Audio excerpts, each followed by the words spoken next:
बैंगलोर की तबाही को पूरी तरीके से दिखाया नहीं जा रहा है टेलीविजन पर दोस्तों। माइम्स बन रहे हैं जिसमें बड़ी बड़ी कंपनियों के आईटी कर्मचारियों को, चाहे वो कितनी ही बड़ी आईटी कंपनी क्यों ना हो, उनके एम्प्लॉइज को ट्रैक्टर में बिठाकर बाहर निकाला जा रहा है। क्यों? क्योंकि अगर ये एम्प्लॉय ऑफिस में ही फंसे हैं, जो नाइट शिफ्ट वाले थे, तो वो घर नहीं जा पाएंगे तो फ्रेश होकर रात में आके काम कैसे कर पाएंगे। प्रोडक्टिविटी बड़ी चीज है।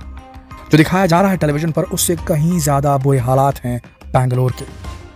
बैंगलोर का बड़ा हिस्सा पानी की भेंट चढ़ चुका है। गाड़ियां चलाना दुभर हो गया है। लोगों को ट्रैक्टर का इस्तेमाल करना पड़ रहा है एक जगह से दूसरी जगह मूव करने के लिए। पर बैंगलोर के बारे में ज्यादा कुछ बात करें उससे पहले स्पेन के कैटेलोनिया का ये नजारा देखिए। ओले गिर रहे हैं जनाब। अब आप कहेंगे ओले तो हर जगह गिरते हैं, कभी कभी गिर जाते हैं, जहां गिरते हैं वहां गिरते हैं, पर ये ओले कुछ अलग है। इन ओलों का साइज देखकर आपकी आंखें फटी की फटी रह जाएंगी। ऑलमोस्ट एक टेनिस बॉल साइज का ओला अगर गिरे, और ऐसे सैकड़ों हजारों ओले जिस जगह पर गिरेंगे ना, वहां पर माल का जो नुकसान हो सो हो, पर जान का भी खतरनाक नुकसान होगा। इसकी कल्पना नहीं कर सकते आप। स्पेन के कैटेलोनिया में कुछ ऐसा ही हुआ है। ताबड़तोड़ बड़े साइज के, टेनिस बॉल साइज के, कुछ उससे बड़े भी ओले गिर रहे हैं और कई लोगों की जान तक चली गई है। 50 लोग घायल हो चुके हैं इन ओलों की मार से। एक 20 महीने के मासूम बच्चे की दर्दनाक मौत हो चुकी है। ये ओले केवल 10 मिनट में इतनी तबाही मचा गए कि लोगों के घरों की खिड़की, दरवाजे, बिजली के खंभे, पेड़ तक टूट गए। ये ओले देखकर तो ऐसा लगता है जैसे किसी ने जानबूझकर इन्हें धरती पर फेंका हो, गिराया हो। सबसे ज्यादा हैरानी वाली बात तो यह है कि ओले ऐसे गर्म मौसम में बरसे हैं। स्पेन में गर्मी चल रही है। स्पेन के कई इलाकों में सूखा पड़ा हुआ है और तब वहां ओले बरस रहे हैं। जरा सोच के देखिए, ये क्लाइमेट चेंज का परिणाम नहीं तो क्या कहेंगे आप इसे। अब भी लोग अपने एनवायरनमेंट को सीरियसली नहीं ले रहे हैं। कहने को तो हर देश अपने देश के अंदर कई कदम उठा रहा है, लेकिन प्रत्यक्ष को प्रमाण की जरूरत है। यह तो दिख ही रहा है, क्लाइमेट चेंज के लिए कोई भी देश फोटो खिंचवाने के अलावा कुछ नहीं कर रहा है। बैंगलोर में जो हालत हुई है, भारत पाकिस्तान में जो बाढ़ आई है, ताबड़तोड़ बाढ़ जो आई है, आधा पाकिस्तान डूब चुका है। हाल ही में यूएई में, दुबई में तेज बारिश हुई, जहां पानी गिरता ही नहीं, वहां इतना पानी गिर गया कि वहां सड़कें चलने लायक नहीं रही, घर पूरे डूब गए। उस देश में, उस शहर में, दुबई में तो यह ड्रेनेज सिस्टम ही नहीं बनाया गया है, क्योंकि वहां पानी गिरता ही नहीं है। जरूरत ही महसूस नहीं हुई तो उन्होंने नाले बनाने की सोची नहीं, ड्रेनेज सिस्टम बनाई नहीं। अब ऐसे में अगर वहां बाढ़ आ जाए तो वहां के लोगों की क्या हालत होगी, जरा सोच के देखिए। तो climate change is a serious thing. ये जोक नहीं है। माइम्स बनाने की जरूरत नहीं। ये ट्रैक्टर पे आईटी एम्प्लॉय बैंगलोर से अपने घरों की ओर निकल रहे हैं। हमें सतर्क रहना पड़ेगा। बैंगलोर में तबाही मची है देश के अंदर पानी गिरने से। रेस्क्यू टीम्स को पहुंचने में टाइम लग रहा है। सोचिए, बैंगलोर आईटी हब है देश का, और वहां पर रेस्क्यू टीम्स नहीं पहुंच पा रही है। ये बात तो दुनिया को पता है, देश को तो पता ही है, पर दुनिया को पता है कि बैंगलोर जो है वो कितना बड़ा इकोनॉमी में सहयोग करता है देश का। फॉरेन डॉलर्स वहां से आते हैं देश के अंदर। जो दूसरे देश आउटसोर्स करते हैं अपना काम, वो भारत के बैंगलोर में होता है, आईटी क्षेत्र का। तो ऐसी स्थिति में पैसा होने के बावजूद, इतने अच्छी टेक्नोलॉजी होने के बावजूद, अगर बैंगलोर अपने आप को नहीं बचा पा रहा है पानी के बाढ़ से, तुरंत रेस्क्यू करने के लिए कोई जुगाड़ नहीं। स्मार्ट सिटी, हम तो स्मार्ट सिटी कहेंगे ना, क्योंकि देश के ज्यादातर स्मार्ट लोग तो बैंगलोर में ही रहते।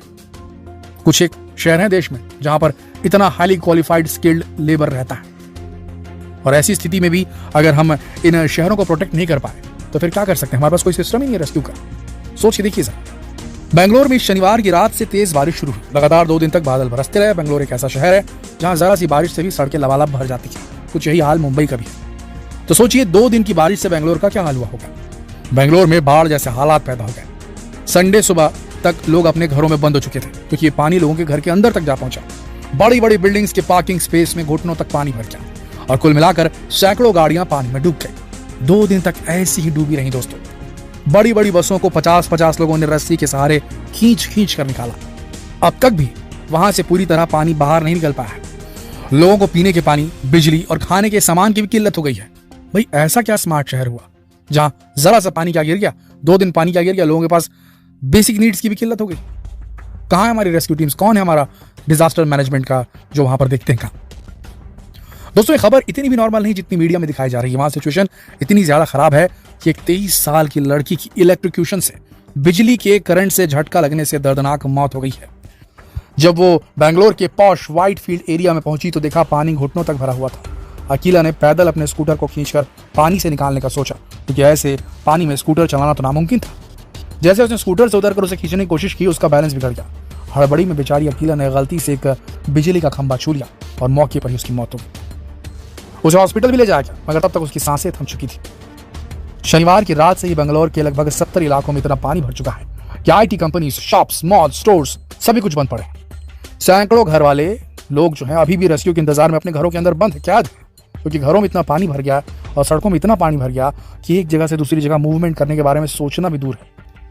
यहाँ के IT कंपनीज ने शनिवार की रात से रविवार की रात तक अपने एम्प्लॉयज को उनके घरों तक सही सलामत पहुंचाने के लिए लगातार क्रेन्स और ट्रैक्टर्स को काम पर लगाए रखा। नहीं, धोखा मत खाइए दोस्तों, इनका मकसद लोगों की मदद करना तो था, लेकिन उसमें केवल इन्हीं का मतलब छुपा था। कंपनी नहीं चाहती थी, जितनी बड़ी बड़ी कंपनी है ना, ये नहीं चाहती थी कि इनके कर्मचारी थके मांदे कंपनी में पहुंचे और फिर वापस भी थके हुए जाएं। ऐसा करने से कर्मचारी बीमार हो जाएंगे, ठीक से काम नहीं कर पाएंगे और आखिरकार उनका प्रोडक्शन जो है, प्रोडक्टिविटी जो है इन कर्मचारियों का, उसका नुकसान हो जाएगा। कंपनी को इसका भुगतान भरना पड़ेगा। मगर बाकी जनता का क्या, जिनके घरों में पानी घुस गया, दुकानें तबाह हो गई, रोजगार खत्म हो गया, उनके लिए रेस्क्यू ऑपरेशन कब चलाए जाएंगे? मगर ये रेस्क्यू ऑपरेशन हालातों को अभी तक काबू में नहीं कर पाया जो चल भी रहे थोड़े बहुत। इन इलाकों में पानी की निकासी की सुविधा भी अच्छी नहीं है, जो कि होनी चाहिए, इसीलिए पानी को पंप करके यहाँ से निकाला जा रहा है। मगर अभी भी बहुत ज्यादा मात्रा में पानी इन इलाकों में रुका हुआ है। कारण इसका भी क्लाइमेट चेंज ही है दोस्तों, लेकिन साथ में श्रेय उन ह्यूमन एक्टिविटीज को भी जाता है जिनकी वजह से पानी को निकालने का रास्ता नहीं मिल पा रहा है। हर जगह डेवलपमेंट तो हुई, मगर अनप्लान्ड। न पोल्यूशन कंट्रोल के लिए, प्रदूषण कंट्रोल के लिए कोई कदम नहीं उठाया गया, ना ही जलवायु परिवर्तन से होने वाले नुकसान से बचने के लिए इंतजाम किए गए। उल्टा प्रकृति को और भी उकसाया गया। अब दुबई को देख लीजिए, अपने देश में टेक्नोलॉजी के नाम पर, डेवलपमेंट के नाम पर ऐसी ऐसी तकनीकें अपना रहा है जो मानव जीवन को खतरे में डाल सकती है। क्लाउड सीडिंग, आर्टिफिशियल रेन करना। मगर अब रुकने का समय आ गया दोस्तों। बस बहुत हुआ ये विनाश, बहुत हुआ प्रकृति के ऊपर ये अत्याचार। अगर इंसान ने प्रकृति के ऊपर हो रहे इस अत्याचार को नहीं रोका तो क्लाइमेट चेंज की वजह से कई पेड़ पौधों का अस्तित्व खत्म हो जाएगा। साथ में जो जीव जंतु उन पेड़ों से अपना भोजन प्राप्त करते हैं, उनका भी अस्तित्व खत्म हो जाएगा और इससे फूड चेन भी डिस्टर्ब होने लगेगी, जिसका परिणाम हम मनुष्यों को ही भुगतना पड़ेगा। इकोसिस्टम में डिसबैलेंस हो जाएगा। उस नुकसान का परिणाम भुगतने वालों में आप भी होंगे। अब सरकार को दोष देने से कुछ नहीं होगा दोस्तों, अब शुरुआत आपको अपने घरों से करनी होगी। देश पर जब मुसीबत आई थी तो भगत सिंह अकेले ही अपने घर से निकल पड़े थे। उन्हें नहीं पता था कि उन्हें रास्ते में कोई मिलेगा भी या नहीं, मगर फिर भी वो बढ़ गए थे एक ऐसी मंजिल की तरफ जो दिखाई तक नहीं देती थी उस वक्त, आजादी। पर आज बात केवल देश की नहीं, पूरी दुनिया की है। क्लाइमेट चेंज का दोषी नेताओं को मानते हुए ग्रेटा थनबर्ग ने बड़े बड़े सुपर पावर देशों के नेताओं को भरी सभा में निडर होकर लताड़ लगाई थी, वो भी एक बार नहीं कई बार। ऐसे में अब आपकी बारी है। एक तो अपना योगदान दें पोल्यूशन ना फैलाने में, उसके बाद कचरा ना करने में। ये दो चीजें अगर आप कर लें तो बहुत मदद हो जाएगी। सरकार से मांग करनी होगी हर इंसान को, हर नागरिक को, कि अब डेवलपमेंट के नाम पर प्रकृति को, नेचर को ठगना बंद कर दें। मगर उससे पहले आपको खुद को कचरा और प्रदूषण फैलाने से अपने आप को रोकना होगा, अपने घर वालों को रोकना होगा। पहले आप, फिर आपका परिवार, फिर आपकी कॉलोनी, फिर आपका शहर और उसके बाद आपका राज्य और राज्य के बाद देश। जितने भी लोग हमारी वीडियो देखेंगे, अगर वो सब मिलकर एक एक कदम भी उठाएंगे तो लाखों कदम एक साथ जुड़ जाएंगे दोस्तों। क्या आपको नहीं लगता कि क्लाइमेट चेंज का नतीजा है? क्या आपको नहीं लगता कि climate change unplanned human activities का नतीजा है? आप इसका दोषी किसे मानते हैं? कमेंट करके अपने विचार हमें जरूर बताइएगा। इस वीडियो को, महत्वपूर्ण वीडियो को शेयर करने से बिल्कुल ना चूकिए। फेसबुक पर शेयर कीजिए, व्हाट्सएप पर शेयर कीजिए, यूट्यूब पर शेयर कीजिए। कल फिर मिलते हैं एक और आंखें खोल देने वाले वीडियो के साथ। तब तक के लिए आप सबका इस वीडियो के अंत तक बने रहने के लिए दिल से धन्यवाद।